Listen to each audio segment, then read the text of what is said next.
আসসালামু আলাইকুম। এখন দেখবেন সংবাদ শিরোনাম। ভোলার তারুয়া সমুদ্র সৈকতে বেড়েছে ভ্রমণ পিপাসুদের আনাগোনা। ম্যানগ্রোভ বন, সূর্যোদয়, সূর্যাস্ত ও লাল কাঁকড়ার বিচরণ। খালেদা জিয়ার কবর জিয়ারতে আজও মানুষের ঢল। বলছেন তার মতো আস্থা আর ভালোবাসা অর্জনই নতুন নেতৃত্বের সামনে চ্যালেঞ্জ।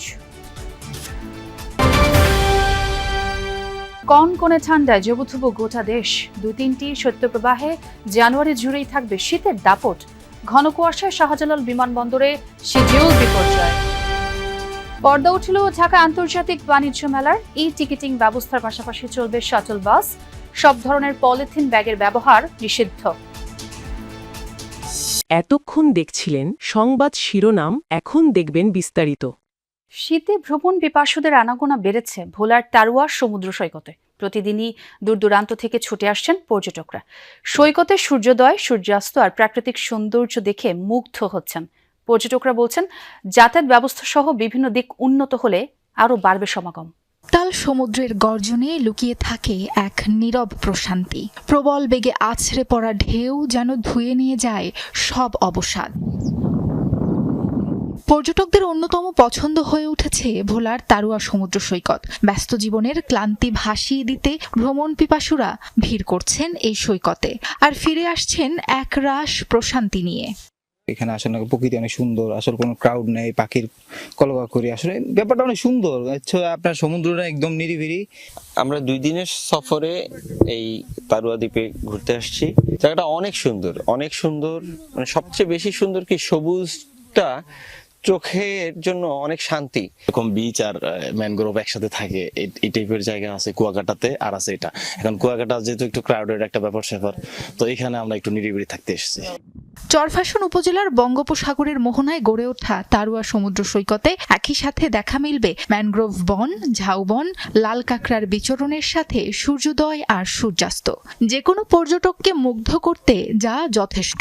তবে অঞ্চলটি এখনও পুরোপুরি পর্যটক বান্ধব হয়ে ওঠেনি। রাত্রিযাপনের জন্য ব্যক্তি মালিকানার একটি টিনশেড রিসোর্ট আর অর্ধশত তাঁবু ছাড়া নেই কোনো ব্যবস্থা। যোগাযোগ ব্যবস্থা এবং নিরাপত্তার বিষয়ে প্রশাসনের সুদৃষ্টি চান পর্যটকরা। আসার ব্যবস্থা খুব বেশি বলবো স্যাটিসফ্যাক্টরি না, আসতে অনেকবার চেঞ্জ করতে হয়। তারপর যখন সারাদিন কষ্ট করে এখানে আসি, ভালো জায়গাটা, ভালো। হ্যাঁ, ঢালচর আসার পর থেকে যেটা খেয়াল করলাম, এখানে যে লোকাল যে রাস্তাঘাট এবং যে জিনিসগুলো ছিল ওইগুলা একটু আসলে খুব ভালো না অবস্থা। শুক্রবার শেষ হয় 3 দিনের রাষ্ট্রীয় শোক। বিএনপি ঘোষিত 7 দিনের শোক পালন কর্মসূচি চলছে এখন। ভোরের আলো ফুটতেই শীত উপেক্ষা করে জিয়া উদ্যানের সমাধি কমপ্লেক্সে আসতে থাকেন শত শত মানুষ। কবর জিয়ারতের পাশাপাশি সমাধিতে ফুল দেন অনেকে। আজও অনেকে সম্মিলিতভাবে কোরআন খতম দিচ্ছেন। বেলা 11টার দিকে সমাধিসৌধে মহিলা দলের শ্রদ্ধা নিবেদন শেষে বিএনপির সিনিয়র যুগ্ম মহাসচিব রুহুল কবির রিজভী বলেন, গণতন্ত্রের আপসহীন নেত্রী শিখিয়েছেন কিভাবে দেশ ও মানুষের পাশে দাঁড়াতে হয়। ফ্যাসিবাদের বিরুদ্ধে লড়াইয়েও অগ্রগামী ছিলেন খালেদা জিয়া। সবাই যেখানে পলিটিক্যাল অ্যাক্টিভিটি জানে না, সাধারণ লোকই মানুষ আসতেছে এখানে ফতোয়া করতে। তার জন্য আমরা দেশবাসী দোয়া করব। আমি বিশ্বাস করি তার সবচেয়ে বড় পাওয়া আমার দেশের মানুষের দোয়া। কি করে জনগণের পাশে থাকতে হয় এবং অনেক দুঃখ, সংকট, চাপ, হুমকির মুখেও জনগণকে ছেড়ে না যাওয়ার যে দৃষ্টান্ত, সেটা দেশনেত্রী বেগম খালেদা জিয়া তিনি দেখিয়েছেন। পৌষের মধ্যভাগে সারা দেশেই শীতের দাপট। কনকনে ঠান্ডায় স্থবির জনজীবন। আজ সর্বনিম্ন তাপমাত্রা রেকর্ড করা হয়েছে রাজশাহী, পাবনার ঈশ্বরদী ও নওগাঁর বদলগাছিতে 9 ডিগ্রি সেলসিয়াস। ভোর থেকেই ঘন কুয়াশায় ঢাকা প্রকৃতি। দৃষ্টিসীমা কমে আসায় সড়ক মহাসড়কে হেডলাইট জ্বালিয়ে চলাচল করছে যানবাহন। তীব্র শীতে জরুরি প্রয়োজন ছাড়া বের হচ্ছেন না মানুষ। বিপাকে পড়েছেন খেটে খাওয়া মানুষ। গরম কাপড়ের অভাবে কষ্টে দিন কাটছে দরিদ্র ও ছিন্নমূল মানুষের। সরকারি ও বেসরকারি উদ্যোগে শীতবস্ত্র বিতরণ করা হলেও তা অপর্যাপ্ত। শীতের সাথে পাল্লা দিয়ে বাড়ছে ঠান্ডাজনিত রোগের প্রকোপও। আক্রান্তদের বেশিরভাগই শিশু ও বয়স্ক। ঘন কুয়াশায় প্রধান 2 নৌ রুটে ফেরি চলাচল ব্যাহত। 4-5 দিন ধরে প্রচন্ড রকমের ঠান্ডা, ঘন কুয়াশা, অন্তনে দেখেছি কি মেল বাতাসের কারণে জনজীবন স্থবির হয়ে পড়েছে। শীতের ভিতরে তো কাজ কাম করা যায় না, আমাগো সমস্যা হয়, গরিব মানুষ। নৌকাদল ভাই তো শীতকালে দিন কষ্ট কইরা, কিন্তু আমরা শীতে খুব কষ্ট হইতে আছে বুঝলেন। যমুনা নদীর তীর ঘেঁষে গড়ে ওঠা মূলত এই সিরাজগঞ্জ জেলাটি মূলত সকাল থেকেই আমরা দেখেছি যে প্রচণ্ড ঘন কুয়াশায় কিন্তু আসলে ঢাকা ছিল এই জেলাটি। বেলা বাড়ার সাথে সাথে একটু রোদের দেখা মেলে, তারপর একটু ঘন কুয়াশা কেটে গেলেও শীতের তীব্রতা কিন্তু প্রচণ্ড রয়েছে, যে কারণে কিন্তু আসলে এই অঞ্চলে খেটে খাওয়া মানুষ যারা তারা কিন্তু একদম কেউ ঘর থেকে বেরোতে পারছে না। দেখতে পারবেন পুরো জমি এলাকার যেগুলো রয়েছে, অর্থাৎ ফসলি জমিগুলো রয়েছে, সবই কিন্তু আসলে ফাঁকা রয়েছে। কিন্তু এখানকার আজকে কৃষকরা যে সকালে ভোরে কাজে আসবে, তারা কিন্তু শীতের জন্য মূলত কাজে আসতে পারছে না।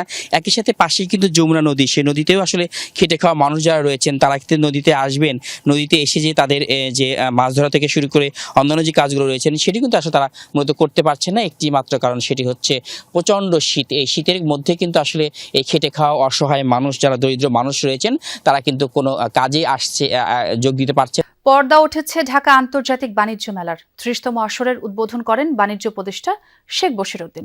অংশ নেন শীর্ষস্থানীয় ব্যবসায়ী নেতারাও। পেপার ও প্যাকেজিং শিল্পকে 2026 সালের বর্ষ পণ্য ঘোষণা করা হয়েছে। বাণিজ্য মন্ত্রণালয় এবং ইপিবির যৌথ উদ্যোগে চলবে মাসব্যাপী এই আয়োজন। মেলায় টিকিটিং এর ব্যবস্থা করা হয়েছে। লেআউট প্ল্যান অনুযায়ী বিভিন্ন ক্যাটাগরির 324টি প্যাভিলিয়ন ও স্টল বরাদ্দ দেওয়া হয়েছে। পলিথিন ব্যাগ এবং সিঙ্গেল ইউজ প্লাস্টিক ব্যবহার নিষিদ্ধ করা হয়েছে এইবার।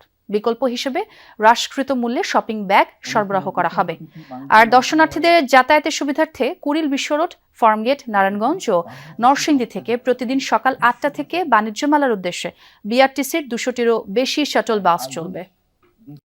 ঢাকা আন্তর্জাতিক বাণিজ্য মেলা দীর্ঘদিন ধরে এমন একটি প্ল্যাটফর্ম হিসেবে কাজ করছে যা পণ্যের উৎপাদককে ভোক্তার সঙ্গে, উদ্যোক্তাকে বিনিয়োগকারীর সঙ্গে এবং বাংলাদেশকে বিশ্ব বাজারের সঙ্গে সংযুক্ত করে চলছে। এই মেলায় অংশগ্রহণের মাধ্যমে নতুন বাজার সম্পর্কে ধারণা লাভ, আন্তর্জাতিক মান ও প্রযুক্তির সঙ্গে পরিচিতি এবং পণ্য উন্নয়নের সুযোগ পাবেন। আমি আশা করি উদ্যোক্তাদের সক্রিয় অংশগ্রহণ বাণিজ্য মেলাকে সফল করে তুলবে। আন্তর্জাতিক প্রসঙ্গ। যুক্তরাষ্ট্রের সাথে সামরিক উত্তেজনার মাঝেই ভেনেজুয়েলার রাজধানী কারাকাসে একাধিক বিস্ফোরণের খবর পাওয়া গেছে। আন্তর্জাতিক বিভিন্ন গণমাধ্যম জানায় শনিবার ভোরের দিকে কারাকাসের অন্তত 7টি স্থানে হয়েছে বিস্ফোরণ। এ সময় বেশ নিচু দিয়ে উঠতে দেখা যায় কয়েকটি হেলিকপ্টারকে।